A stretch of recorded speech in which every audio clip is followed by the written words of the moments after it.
I'm Kate, and this is Rachel. Rachel runs DesigNext, an interior decor firm based out of Ohio. She creates beautiful, incredible, one-of-a-kind spaces across the country, and I help her do it.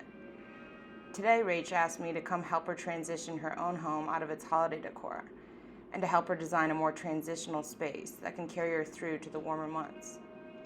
While we won't be tackling the entire house, the amount of work we have in front of us is extensive. In total, there are 7 rooms that need our attention. 4 of those spaces are a lot bigger, and 3 of them are a little bit smaller. We're going to start with the entry living room, and then move into the formal living room. And then we have to tackle the downstairs den, as well as the 3rd floor den. The 3 smaller spaces consist of the guest bedroom, the basement, and the entryway. Step 1. Remove all the excess. Anytime Rachel and I start working on a new space, the first thing we like to do is identify what might be taking up room in the space unintentionally. Think piles of papers gathering on a kitchen countertop, or a laundry pile amassing in the back corner of a bedroom. Excess is anything that has ended up in the space unintentionally. And our first step is always to remove those items and return them to their proper location. Or for items that haven't found a home yet, create an appropriate storage solution so the problem doesn't reoccur. In our case, the main source of excess is coming from holiday decor. While there was an extraordinary amount of intention in putting up the Christmas decorations, the intention was to celebrate the holiday, but since we're well into February, holiday decor feels a little excessive.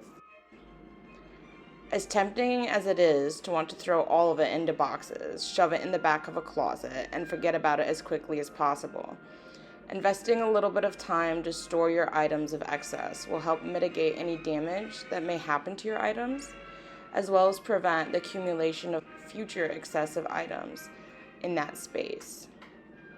This step can really feel meticulous, especially if you've accumulated a lot of misplaced items, or like in our case, temporary items. But it really pays off when it makes accessing those items effortless and enjoyable in the future. Step 2, edit. Now that all of the excess has been removed from the space, we can really see what's left to work with, and can more easily edit and curate with a clear vision of the resources at our disposal. The editing process is where we can really begin to consider the function of a space and reimagine how to best utilize the objects in that space to optimize the function. Most of the spaces we are working with today are all communal living spaces, so we're really focusing on creating a warm and inviting environment that can effortlessly accommodate relaxing evenings filled with friends and family. Our top priorities for this seasonal transition are to take advantage of the returned space. With all the Christmas trees and holly tucked back into storage, there's a ton of negative space being brought back into these rooms, and we want to preserve that feeling of levity you get from simple design. Usher in the warmer weather. Nothing makes a room feel more outdated than a clash between the design and the season, and nothing inspires clean, fresh spaces like the spring. So we're making it a priority to create an environment influenced by the colors and shapes of the coming season. And lastly, we want to be resourceful. Having a beautiful space that feels current and fluid doesn't mean you have to go shopping every time you have the urge to reinvent your space.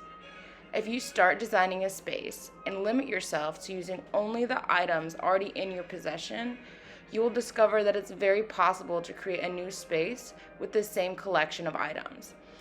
I personally love this stage of the process because I often rediscover an appreciation for items that I've either completely forgotten that I owned or have been underutilizing.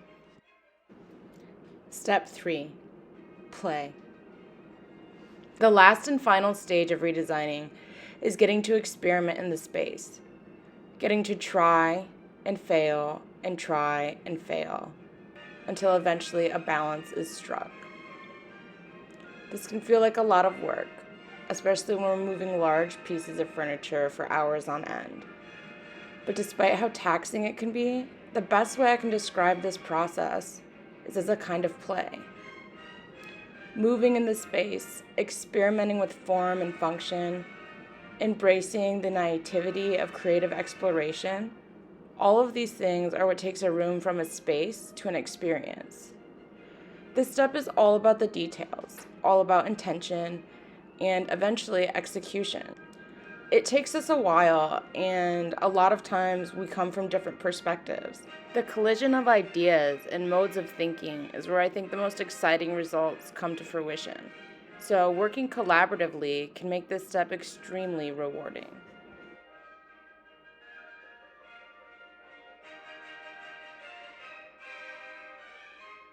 Okay, just got to Rachel's after the snowstorm. She's had all weekend to put together the rest of her spaces. I'm really excited to see what she did, so let's go take a look. Hope she's up. Come on in, sorry about Otto. Oh my gosh, it looks so different in here.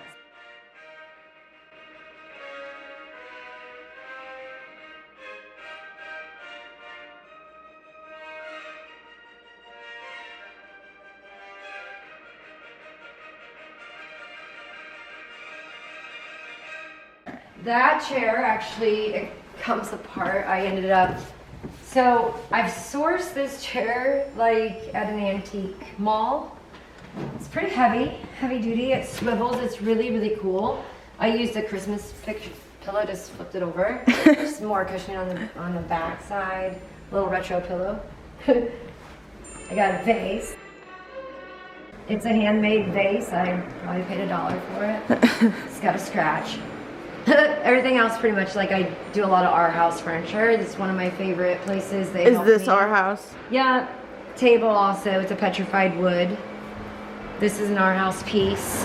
Just a little metal feather. And I just think it like adds a little interest. This rug we got in India, and they shipped it over to our Chicago house.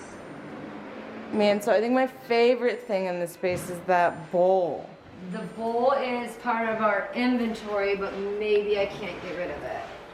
Oh my gosh. So, yeah, so what I do is I'm trying to utilize a lot of our inventory, Kate. It's enormous. Can you stand by it? Oh yeah, super cool. And it's gorgeous inside. It's super heavy. Yeah. Handmade. Oh. Yeah. So I cannot remember where it's from, and I'm too lazy to try to figure it out, but. So I just played off the green tones. You can change the bowl around. It's got a lot of details. This room I kept it as a little on the simple side. Kind of use a very like cool rug that has nothing to do with the rest of the room, but it kind of settles the room. Oh, Vase, I it's picked so up that beautiful. Really cool sculptural vase at a local Perrysburg antique place on Louisiana Avenue. And I loved it. I was like, I fell in love with it. They no longer have their store, but they do auctions and estate sales. This piece and the one up on the mantle, Katie, you were with me. Or no, you went back with me to pick them up. I But they were did. covered. So these we sourced at an estate sale. Actually driving to a client's house, we stopped one day. So I went and grabbed a bunch of art. Because I love handmade art, signed art, anything that is made by an artist. So, Oh, this is gorgeous. thank you.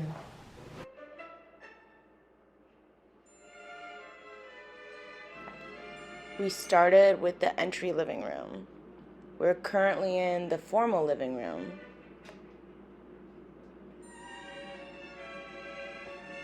And Rachel is leading us into the downstairs den.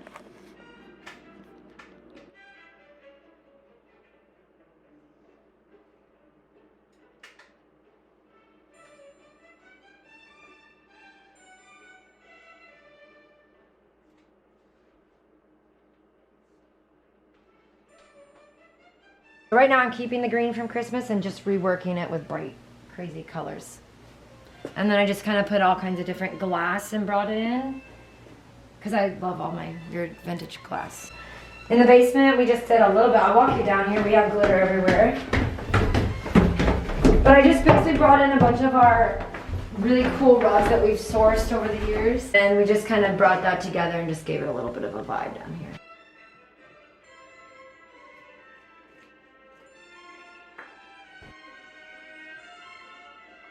But Katie will have to take some photos.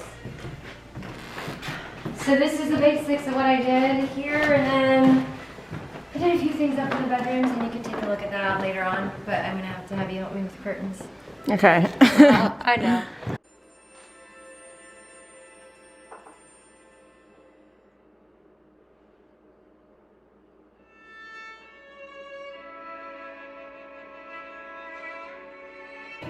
Okay, we're gonna reveal what we were done today. We're going in. So this is the lounge, and like we said, it's our family space. There's Bree. Hi, Bree. Hi, Bree. Hi. Looking beautiful. So we redesigned this the way we felt necessary. Katie left this here. Oh, my charger pack here. So over here, we just kind of kept a little bit plants, get a little light in here. These are just some of our different plants. I move them around the house all the time. A little banana leaf for some sculpture over there. We just kept it pretty clean, simple, and usable so we can have multiple guests at one time. Baskets I typically pick up at our house, TJ Maxx, places.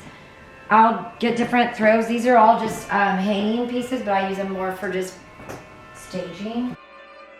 We just finished up touring the third floor lounge, or as I kept referring to it throughout the video, third floor den, but lounge is more appropriate. We saw the entry living room, the formal living room, the basement, and the downstairs den. We didn't get any footage for a couple of the rooms because of the blizzard, but we did get some great before and after shots, so let's do a quick recap of all the spaces we transformed.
We had so much fun this week. We hope you did too. Like and subscribe if you loved it. Drop us a comment if you didn't. We love your feedback and we can't wait to design with you next time.